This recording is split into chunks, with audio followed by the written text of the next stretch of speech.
erasure. What if the first president was not the man on the dollar bill, and the truth was deliberately compressed into a footnote so small that generations never saw it? Because before George Washington placed his hand on the Bible in 1789, another man had already held the title of President of the United States. His name was John Hanson, and the fact that most Americans have never heard that name is not an accident. It is a story of constitutional confusion, political myth-making, and the deliberate shaping of national memory. To understand how this happened, you have to go back to a time before the Constitution, before the polished republic, back to a fragile confederation stitched together by war. In 1776, the 13 colonies declared independence from Britain, but independence was only the beginning. What followed was chaos: unpaid soldiers, collapsing currency, foreign threats, and states that behaved like small, suspicious countries rather than a unified nation. The fledgling United States needed structure. It needed coordination. It needed leadership. So in 1781, after years of debate, the states ratified the Articles of Confederation, creating the first national government of the United States. This government did not have an executive branch like we know today. There was no powerful presidency, no cabinet, no centralized authority commanding armies or vetoing legislation. Instead, there was Congress. And Congress elected a presiding officer. That office carried a formal title, President of the United States, and Congress assembled. On November 5, 1781, that office was filled by John Hanson. Hanson was not a general. He was not a towering plantation owner from Virginia. He was a merchant and statesman from Maryland. But when Congress selected him as its presiding officer, he became by title President of the United States. This was not symbolic. Under the Articles of Confederation, Congress was the national government. There was no separate executive. The President of Congress signed documents, corresponded with foreign powers, oversaw administrative matters, and in many ways embodied the leadership of the nation. Hanson served a one-year term. During that time, the Revolutionary War was still underway. He dealt with financial instability, troop demobilization, and diplomatic recognition. He presided over Congress as it accepted the British surrender at Yorktown's aftermath and navigated the fragile early sovereignty of the new republic. And yet his name is rarely mentioned outside specialized historical discussions. Why? Because after the war ended and the weaknesses of the Articles of Confederation became undeniable, a new document was drafted, the Constitution of 1787. This Constitution created a radically different office, a singular executive with defined powers, independent authority, and national visibility. It created what Americans now recognize as the presidency. In 1789, George Washington was elected under this new constitutional framework. He was not the first man to hold the title President of the United States, but he was the first president under the Constitution. That distinction matters. But over time, nuance was erased. The founders themselves understood the difference. They did not consider the presidency under the Articles equivalent to the executive created in 1787. The earlier office was primarily procedural, a presiding officer chosen by Congress, not a nationally elected executive. Yet as American mythology grew, complexity became inconvenient. A nation prefers clean origin stories. Washington became the first president, not because no one held the title before him, but because the new constitutional order redefined what the presidency meant. The old office faded into obscurity. But obscurity is not the same as non-existence. John Hanson was not alone.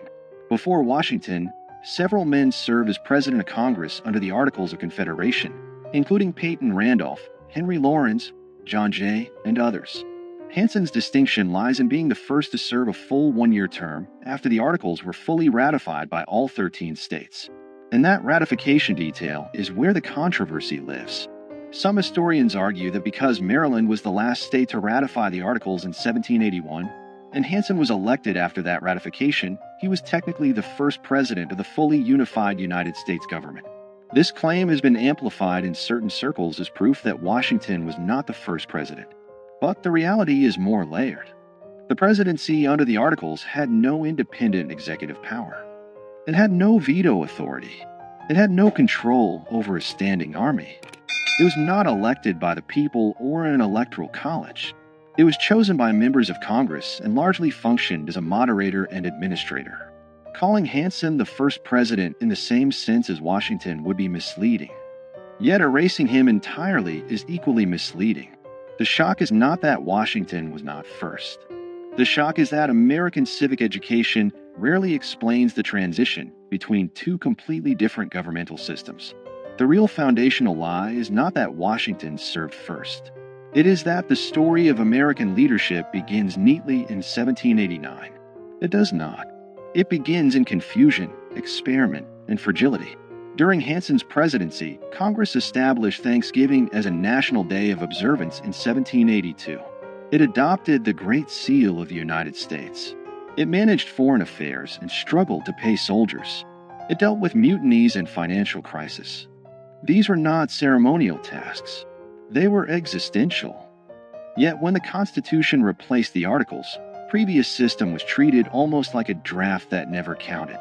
The national memory pivoted hard toward the stronger executive model, and the earlier presidents of Congress became historical footnotes. Why would a nation simplify its own origin?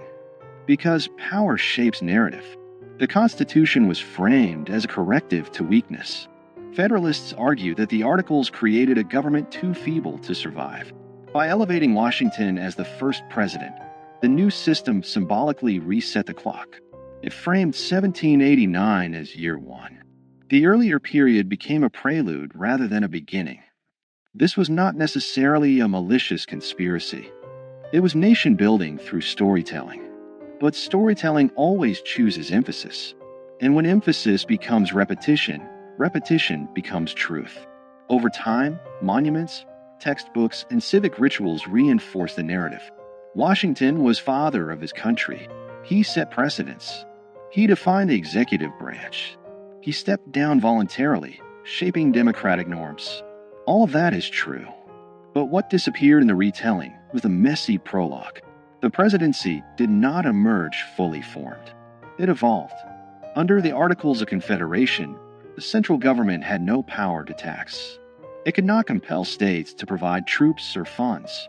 Economic instability led to unrest like Shays' Rebellion in 1786–87. These crises exposed structural weaknesses. The Constitutional Convention of 1787 was not simply an upgrade, it was a reinvention. The executive office created in Article 2 of the Constitution bore little resemblance to the presiding officer of Congress under the Articles.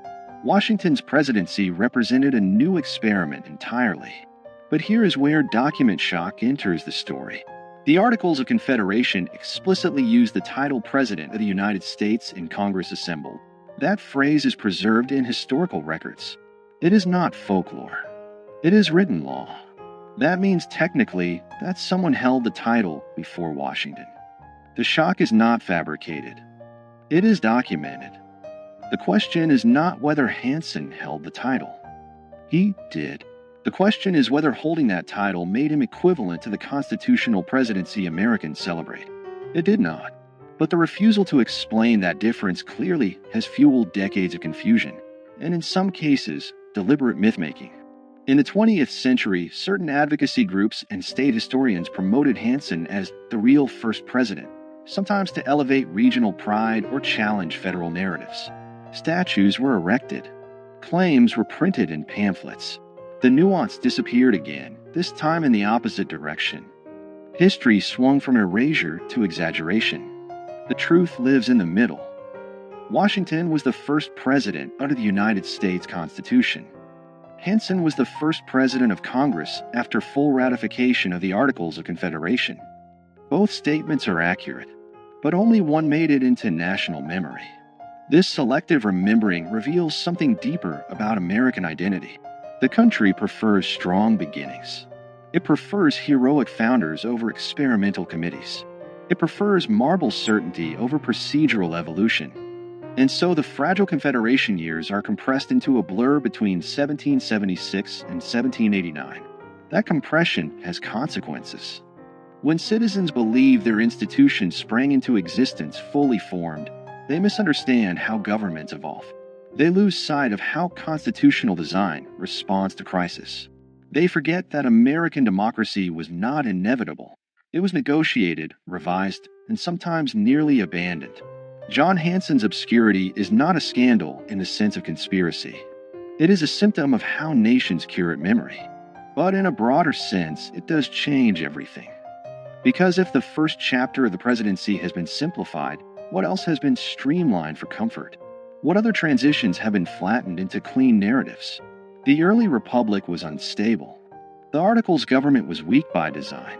Many Americans feared centralized authority after living under British rule. The pendulum swung towards state sovereignty, and then swung back when that model proved insufficient. Washington's presidency did not emerge from triumph alone. It emerged from failure. Understanding Hanson's role forces us to confront that failure. It reminds us that the United States had a first attempt at national government that did not work as intended. It reminds us that the presidency itself was born from revision. And it challenges the idea that history is a straight line. If Hanson is remembered only as a trivia question, was Washington really first? The deeper lesson is missed. The deeper lesson is institutional transformation. The presidency Americans know today is not static. It has expanded dramatically since 1789. Executive power has grown through war, legislation, judicial interpretation, and precedent. From Washington's cautious leadership to the sweeping authority exercised during the Civil War under Abraham Lincoln, to the global executive power of modern administrations, the office has continuously evolved. Recognizing the earlier presidency under the Articles reveals that evolution in its earliest stage. It shows that titles alone do not define power. Structures do. And structures can change.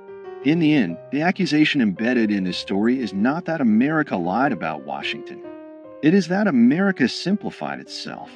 It presented a polished origin instead of a complicated birth. John Hanson's relative obscurity is not an injustice of race or suppression in the way other historical erasures have been. It is a reminder that institutional memory is selective, but selective memory shapes civic understanding. When citizens learn that there was a president before Washington, even if only in a different governmental form, they are forced to reconsider what first really means. They are forced to look closer. And when people look closer at their foundations, they often discover cracks, not fatal ones, but human ones. That discovery does not weaken democracy. It strengthens it. Because mature nations do not fear complexity. They embrace it. America's first president was hidden, not in a secret archive, not in a burned document, but in the quiet margins of a transitional government that did not survive. And understanding that hidden chapter changes everything about how we see beginnings. It reveals that power is defined by structure, that titles can shift meaning, and that national memory is shaped as much by storytelling as by fact. George Washington remains the first president under the Constitution. John Hanson remains the first president of the United States in Congress assembled after full ratification of the Articles of Confederation. Both are true, but only one became legend. The question is not whether Washington deserves his place. He does. The question is whether we are willing to tell the whole story. Because the moment we admit that the presidency had an earlier form, weaker, different, experimental, we acknowledge that America itself was once uncertain, unfinished, and fragile. And that realization changes everything. It reminds us that the nation was built not only by giants carved in stone, but also by administrators whose names faded when the structure they served was replaced. History does not always erase with fire. Sometimes it erases with simplification. And sometimes the most powerful revelations are not about scandal, but about structure.